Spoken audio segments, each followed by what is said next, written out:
ಪವನಗೊಳಿಸಿ ಉದಿಸಿದ ಮಾಧವ ಮಧುರೆಯಲ್ಲಿ.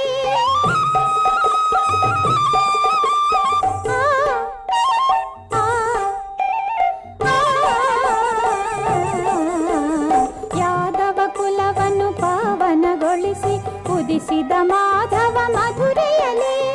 ಗೊಲ್ಲ ನೆನೆಸಿಕೊಂಡ ಕಳ್ಳ ನೆನೆಸಿದವ ಗೋವರ್ಧನ ಗಿರಿಧಾರಿ. ಚೌತಿಯ ಚಂದ್ರನ ಕಾಣುತ್ತ ಇರುಳಲಿ ಅಳುಕಿದ ಕೃಷ್ಣನು ಮನದಲ್ಲಿ.